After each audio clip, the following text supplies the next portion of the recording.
What if I told you the Roman Empire never actually fell? That while Europe was burning and collapsing into darkness, one half of Rome kept going, hidden, powerful, and almost completely ignored by history. This is the story of Byzantium, and it's nothing like what they taught you in school. In the next few minutes, you'll find out why Byzantine emperors feared their own families more than any enemy. You'll discover a secret weapon so deadly its formula was lost forever. And you'll learn how the destruction of this empire accidentally created the modern world. Stay until the end.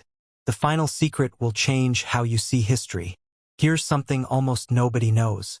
The Byzantines never called themselves Byzantines. They called themselves Romans. In Greek, Romeoi. They carried Roman law, Roman titles, Roman pride. For over 1,000 years, they genuinely believed they were the true continuation of Rome. The name Byzantine was invented by historians, 300 years after the empire already fell. An entire civilization, 1,000 years of history, renamed by people who never lived in it. But the name was the least of their secrets. When a child was born into the Byzantine royal family, the birth happened in a special room. Walls lined with purple marble, floors purple, ceiling purple. These children were called porphyrogenitos, born in the purple. The highest title a person could carry, a sign of destiny. It was also very often a death sentence. Brothers blinded brothers, sons poisoned fathers, mothers ordered the execution of their own children. In just 200 years, more than 30 emperors were assassinated, blinded, or exiled by their own families. One emperor, Constantine VI, was blinded by his own mother. She then took his throne and ruled in his place. This wasn't chaos. This was just how the system worked. When a child was born into the Byzantine royal family, the birth happened in a special room. Walls lined with purple marble, floors purple, ceiling purple. These children were called porphyrogenitos, born in the purple. The highest title a person could carry, a sign of destiny. It was also very often a death sentence. Brothers blinded brothers, sons poisoned fathers, mothers ordered the execution of their own children. In just 200 years, more than 30 emperors were assassinated, blinded, or exiled by their own families. One emperor, Constantine VI, was blinded by his own mother. She then took his throne and ruled in his place. This wasn't chaos. This was just how the system worked. In 678 AD, an Arab fleet appeared outside Constantinople.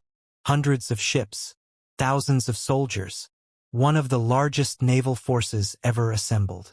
Byzantium had fewer ships, fewer men. By every measure, they should have lost. They didn't. They had fire. Greek fire was a substance that burned on water. You couldn't put it out. Pouring water made it burn harder. It was launched through bronze tubes mounted on ships. A flamethrower on the open sea. The Arab fleet was destroyed. The survivors never forgot what they saw. And here's what should genuinely disturb you. We still don't know what Greek fire was made of. The Byzantines guarded the formula through such a small circle of people that when the empire fell, the secret died with it. Gone forever. But weapons weren't their only advantage. Most people picture Byzantium as a deeply religious empire. Churches, icons, priests everywhere. Underneath all that, it was one of the most sophisticated spy networks in the ancient world. Emperors used informants who monitored merchants, generals, even senior bishops. Nobody was above suspicion. When foreign ambassadors visited Constantinople, they were housed in beautiful palaces, fed incredible food, given gifts, made to feel honored, and watched constantly. During official ceremonies, the throne room came alive. Golden mechanical lions rose up and roared. Golden birds in trees above began to sing, all powered by hidden hydraulic systems beneath the floor. Pure theater, pure manipulation. Make the visitor feel small. Make the empire feel divine. It worked for centuries. But here's where the story turns, and nobody expects this part. The year is 1204, and Byzantium is about to face its greatest enemy. Not the Persians, not the Arabs, not the Mongols, Christians. The Fourth Crusade was launched to reclaim Jerusalem. A holy mission. Somehow, through broken promises and political deals, the Crusaders ended up outside Constantinople instead. And they attacked it. They burned libraries, destroyed centuries of knowledge, stole relics that can never be replaced. Byzantine scholars fled. They grabbed the only things that mattered: ancient Greek manuscripts. Plato, Aristotle, Euclid, Archimedes. They brought those manuscripts to Italy. And those manuscripts sparked the Renaissance. The near destruction of Byzantium accidentally ignited the rebirth of Western civilization. But the real shock is still coming. Byzantium survived 1204, barely, but by 1453 the empire had shrunk to a single city. Constantinople, 50,000 people, crumbling walls, empty treasury, no allies, outside an Ottoman army of 80,000 soldiers, and the most powerful cannons the world had ever seen. The last emperor was Constantine XI. He wrote letters to every Christian king in Europe. He begged for help. No one came. On May 29, 1453, the final day, Constantine XI took off his crown, removed his imperial robes, and walked to the front line as a soldier. His body was never found. Some Greeks still tell the story. They say he wasn't killed, that an angel turned him to marble, hidden beneath the Golden Gate of Constantinople, sleeping, waiting to wake up and restore the empire. Now, here's what I promised you.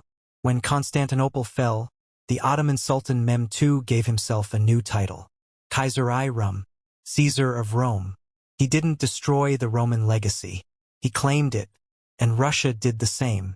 When Byzantium fell, Moscow declared itself the Third Rome. The word Tsar comes directly from Caesar. The Roman Empire never truly died. It just kept changing faces. Ottoman, Russian, Holy Roman. Every great power that followed tried to inherit its name. That's how powerful Byzantium was. Even in death, it shaped everything that came after. One empire, 1,000 years, secret weapons, spy networks, betrayal, and a legacy that never died. Byzantium wasn't a footnote in history. It was history. If this changed how you see the ancient world, share it with someone who still thinks Rome just disappeared one day. The next video is already waiting for you. See you there.